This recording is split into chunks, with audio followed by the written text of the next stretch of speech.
આજે આપણે શીખીશું ફિગર કાઉન્ટિંગ. આપેલા ત્રિકોણ આકૃતિમાં કેટલા ત્રિકોણ છે એ આપણે જોઈએ. તો આ આખા ત્રિકોણની અંદર 3 ત્રિકોણ આપણને દેખાય છે. એક, આ 2 અને આ 3. 1, 2 ને 3 ત્રિકોણ છે ને એનો સરવાળો કરી દેવાનો. 1 + 2 + 3 બરાબર ટોટલ થઈ જશે કેટલા?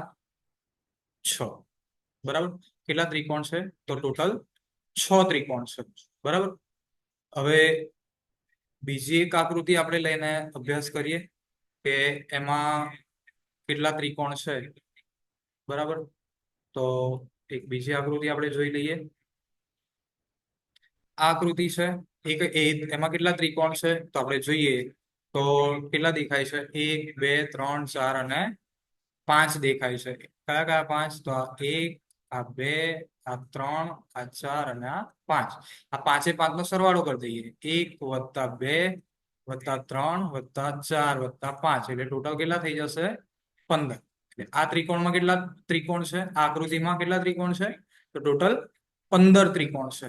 હવે આ જ વસ્તુ એક નવા ટ્વિસ્ટ સાથે જોઈએ કે ત્રિકોણ તો ખરો જ, પણ ત્રિકોણની અંદર ઉભો એટલે ઉપર નીચે 2 ત્રિકોણ આપેલા હોય. જોઈ લઈએ કઈ રીતે. તો આવી રીતે ગયા વર્ષની એક્ઝામમાં આ ત્રિકોણ હતો. બરાબર. તો આને પણ આવી રીતે સોલ્વ કરીશું કે કેટલા ત્રિકોણ છે.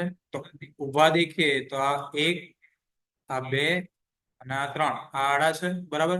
આ 3 નો તો સરવાળો જેવી રીતે આપણે કરીએ એવી જ રીતે 1 + 2 + 3 કેટલા થશે? ટોટલ 6.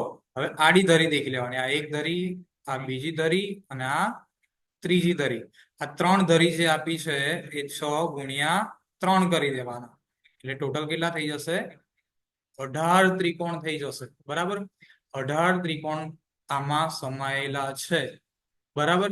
18 ત્રિકોણ છે. હવે એક પ્રશ્ન તમને હું આપી દઉં તમારા હોમવર્ક માટે. આ પ્રશ્નનું તમારું હોમવર્ક કરવાનું છે. બરાબર.